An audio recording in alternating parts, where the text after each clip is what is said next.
Well, hello, welcome again to our reading of the Greek New Testament, and we're reading Luke's Gospel, chapter 21, and starting at verse 20. This is the so-called foretelling of the destruction of Jerusalem. Now, Luke's Gospel was undoubtedly written after 70 AD, and so Jerusalem had already been destroyed, and we get similar pericopes in Matthew and Mark.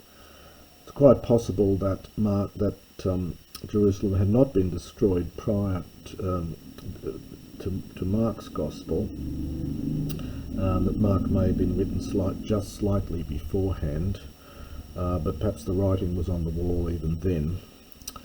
Anyway, so we'll begin here at verse 20. Hotan de ideite kuklomenein hypostratopedon Hierusalem.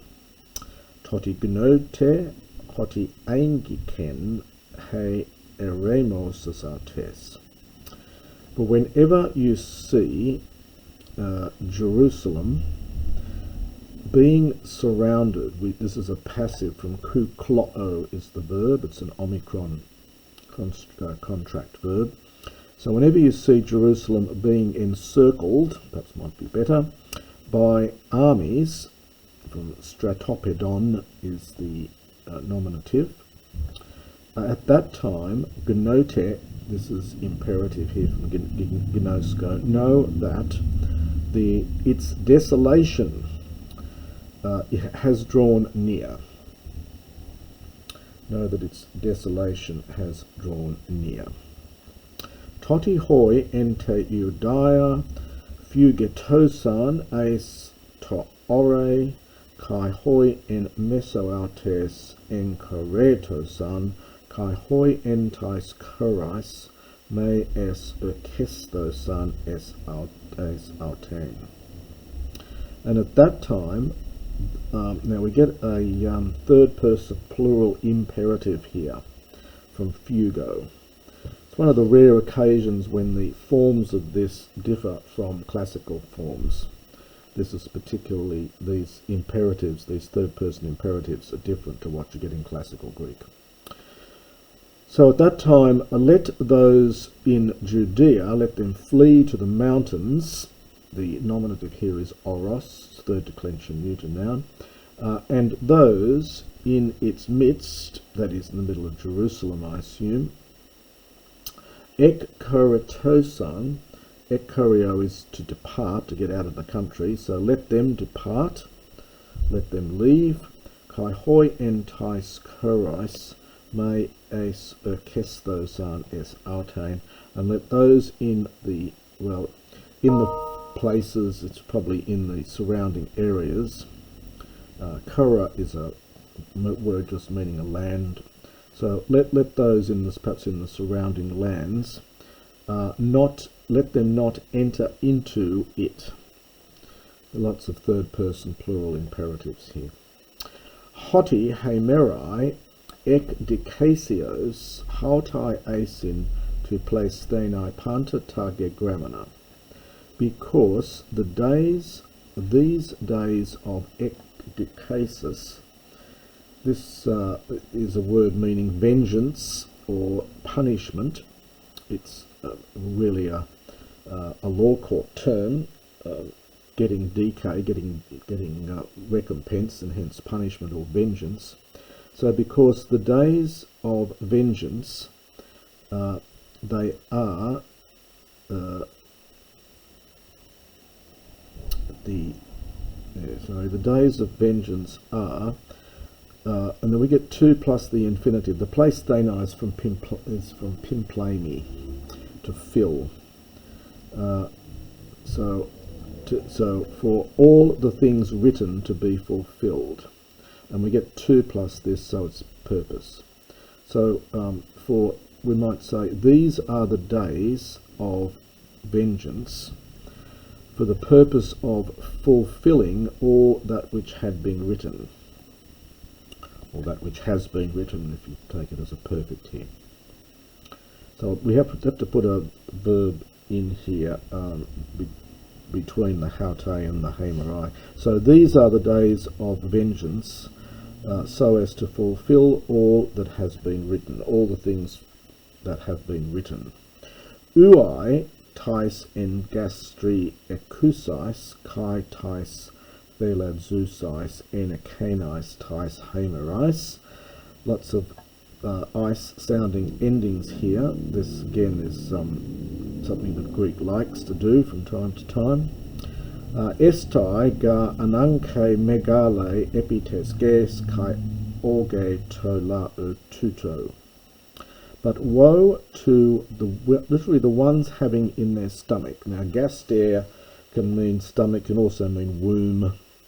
There are other words for womb, but they generally use the gaster, the stomach. This is a third declension noun. So woe to those who are pregnant is what it's saying. And to those theladzousis giving suck in those days, that is those breastfeeding in those days. Estaiga ananke, for there will be great ananke. Probably here in the sense of distress. Ananke is an old word, it's a very common classical word. It often means necessity, and it has a range of meanings here, possibly in the sense of distress. There will be great distress upon the land, and there will be anger upon or perhaps against. The epi with a genitive here is upon this land, and we get a dative here, and anger against understood this people. Perhaps the writer's thinking of epi here being used again, but with a different case. And so epi plus the dative would mean against.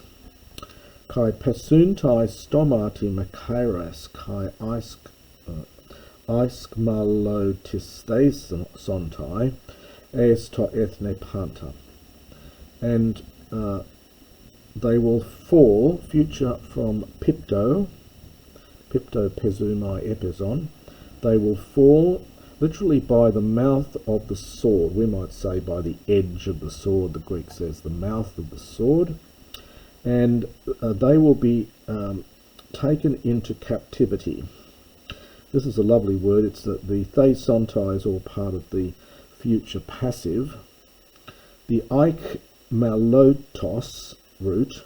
Aikme is a spear in classical Greek. It's a poetic word for spear. And the hallo is connected with the root from hyreo, halon, haliskamai, all of those words meaning to be taken. So these are, the original sense was an aiskmalotos was someone who was taken by spear, that is by violence in a war. And then we simply get this verb aikmalotisdo. So they will go into captivity among all the Gentiles, for ethne here. So they will fall by the mouth of the sword, or by the edge of the sword, and they will be taken into captivity among all the Gentiles. Kai hieru salem estai patumene hupo ethnon. And Jerusalem will be trampled by the Gentiles. This is from pateo, an epsilon contract verb, and this is the passive here. So being trampled. Patio is to step upon. You get peripatio, to walk around. Patio is to walk, and here it's being walked on or trampled. So Jerusalem will be trampled by the Gentiles. Akrihu plethoso sin kaire ethnon. Again, this is a fairly obscure verse here. Literally, until, akrihu is that, got to supply chronu here, until the time when, so until, literally the kairoi, the seasons of the Gentiles, or the times of the Gentiles, pleirethosin, might be fulfilled. So it's a fairly obscure verse. It's peculiar. It's not in the other Gospels, this particular line, and I leave it to you to look at the commentaries to get various theories about precisely what it meant. The next little pericope is in Matthew and Mark. Again, it follows straight on, as most of the remaining parts of Luke's Gospel do. They follow they're following Mark. He's following Mark, of course, and Matthew's following the same trail. Kai esontai semea en helio kai selene kai astrois. Kai epites gesun kai ethnon in aporia ecus thasales kai salu. And there will be signs in the sun and the moon and the stars. And there will be a soon oke. This is a funny word. It's connected with sort of echo, but it has the sense of distress or anguish. It's only used here and once in 2 Corinthians 2:4 in the New Testament. So it has the sense of distress or anguish. I think it must have something like the idea of being held together, being tied up, and hence oppressed or distressed. So distress, there's no main verb here, but it must be after this esontai. So there will be distress upon the earth.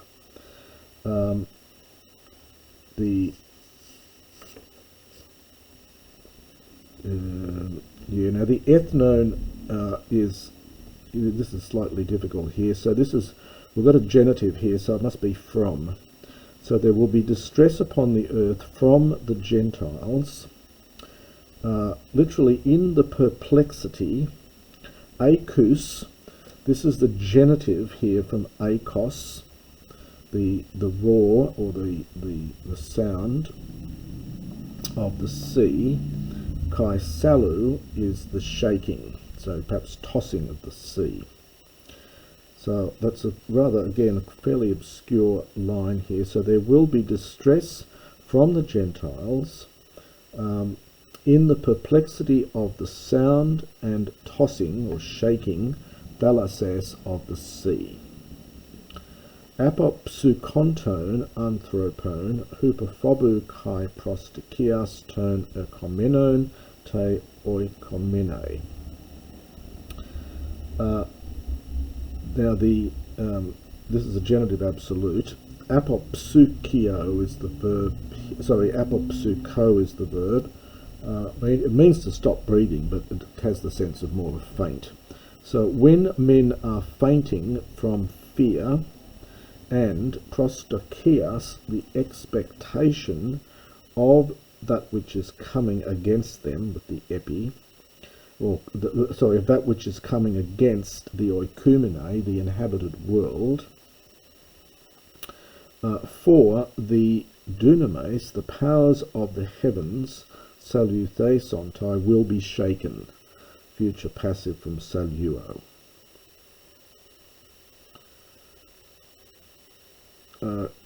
Probably best in translation almost to take the second part first. So the powers of the heavens will be shaken, and it's almost at the same time as men are fainting from fear and expectation of that which is coming against the inhabited world. Kai toti opsontai ton huion tu anthropu ekomenon en nephele. This is a partial quotation here from Daniel 7:3, which is why it's in bold print here. And at that time they will see the Son of Man coming on the cloud, metadunamios kai doxes polis, with power and great glory. Ekomenon de tuton genesthai anakupsati kai eparati tas kephalas humon, dihoti engizde he apolutrosis humon. Another genitive absolute. As these things are beginning genesthai to take place, apocoupsati, this is from apokupto, which it literally means to bend upwards, so it's to stand upright, stand erect, and this is from ep-iro, and lift up your heads, di-hoti, from dia plus hoti, because, for which reason, well, so because your apolutrosis, your redemption, your its it's buying back. So your apolutrosis, your redemption engizde, is near. The next pericope, these are all very concerned with the end times and end things and so on. They're quite apocalyptic is the word for these particular pericope. This one's also follows on directly from Matthew and of course Mark as well, who must be their ultimate source here.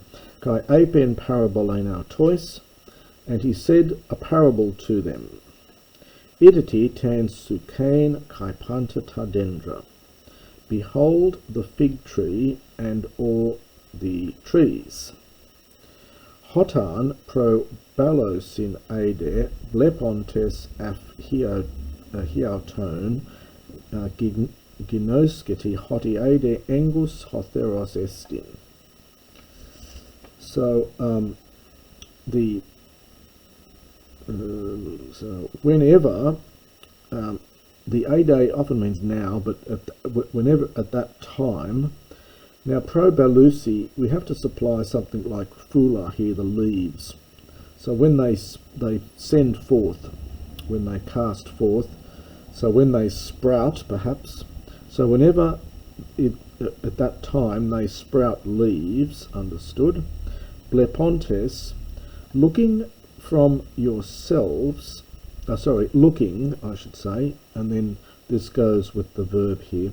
So as you look, you know from yourselves, we would say in yourselves, so you know in yourselves that at that time the theros, the summer, is engus, is near. Hutos kai humes, thus also you. Hotan ide titauta genomena genosketi hoti engus he basilea to theo. Also with you, when you see these things, genomena, neuter participle from ginomai, taking place, know, this is probably an imperative here, know that the kingdom of God is near. Amen lego humin, truly I say to you, hoti ume parelthe he genia ahaute, heos an panta ginetai. For truly I say to you that this generation, ume parelthe, will in no way pass by until panta, all things might take place. For genetai, aorist subjunctive here from ginomai. Ha uranos kai hege parellusontai, hoidi logoi mu ume parellusontai. Heaven and earth may pass by or pass away, but my words will in no way pass by or pass away. Final little section here, and this one's Lucan material. It's not in the other Gospels, so Luke has added this in. Pros ekete de hiautois me poti bare thosan humin hai cardioi in krypale kai methe kai merimnais biotikais kai episte ef humas af nidios he hemerokene. So pros ekete, something like hold to yourselves. So it's so pay attention to yourselves, lest ever your hearts might be made hard. This is from Barrio. Get barrels heavy, so might be made heavy, and sorry, heavy rather than hard here. So so take care in yourselves, lest ever your hearts might be made heavy. In krypale, this is a funny word. It's only here in the New Testament. It does occur in classical Greek, more in comedy. It means, it was originally a headache, or hangover is one of the words. It comes into Latin. There's a word crapula in Latin, meaning a headache. It's only here in the New Testament. here it's lest your hearts be made heavy by, generally translated here as carousing or dissipation. The etymology is not exactly secure, but it probably comes from cras, an old word meaning head, and palo, which means to shake. And so you're someone who's sort of the act of sort of shaking your head and moving around in a dissolute way because you're drunk. So here it probably has the sense of by, mean by dissipation or carousing, kai methe, by drunkenness, kai merimnais, biotikais, by cares of life. From merimne is the noun, care, and biotikos is an adjective, so by the cares of life. Kai episte ephumas, and that day. This is from epi, from ephistemi, and this is the aorist subjunctive here. So lest ever that day might approach or draw near against you.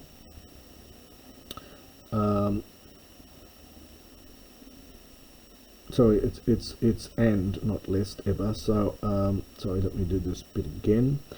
So be careful in yourselves, lest ever your hearts become heavy by dissipation and by drinking and by cares of life, and that day might come up against you. Aphnidios is it's an adjective going with hemera, but in English we'd have to take it as an adverb suddenly. It's the sudden day.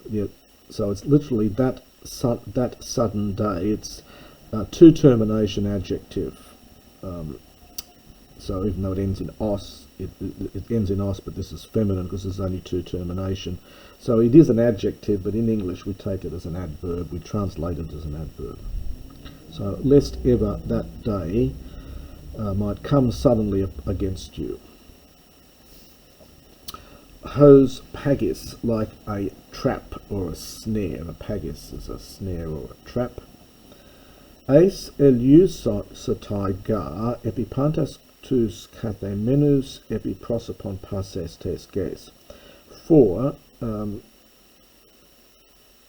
they will, now this is epi plus eis plus the future from Erkabai. For it will come against all those sitting on, literally on the face of all the land. So on, we'd say the surface. Prosopon, face, but it often has that sense of surface, even in the Septuagint.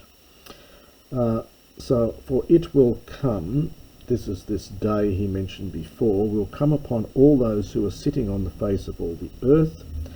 Agrupnete de en pantikairo diomenoi hina katiskuseti ekfugain tauta panta kai ta melon ta gines thai kai stathenai empros then tu huiu tu anthropu. This is an imperative from agrupneo, an epsilon contract verb, so keep awake. En panti kairo, at every season, in all time. Diomenoi, here praying, it means to ask for something, so it's something like asking. Hina, that. Katiskusete, this is a that you might be strong. So asking that you might be strong, so you might be given strength, you might be strong, ekfugain, to escape, tautapanta, all the things which are about to take place. So we get a participle from mellow, normally takes a future infinitive, but in New Testament often just a present infinitive. So pray or ask that you are be given strength to escape from all of the things that are about to take place. Kai stathenai, and to stand, empros then to huiu to anthropu, to stand before the Son of Man. Angetas hemeras ento hero didascon, tas de noctas ex ecominos eolisdeto, eis to oros to keluminon elion. And he was tas hemeras during the days, it's plural here, accusative time during which, so he was during the days, he was teaching in the temple, and during the nights going out, he camped. This is from Aulisdamai. So he camped in the mountain, the one being called of Olives. So the mount which is known as the Mount of Olives, or called the Mount of Olives, kai pasolaos, and all the people. This is from orthisdo, is to get up, orthros, to get up early in the morning. So all the people got up early in the morning, or went early in the morning, or rose early to him, to hear him, and this is a kuo plus the genitive, to hear him ento hero in the temple. And that's the end of chapter 21.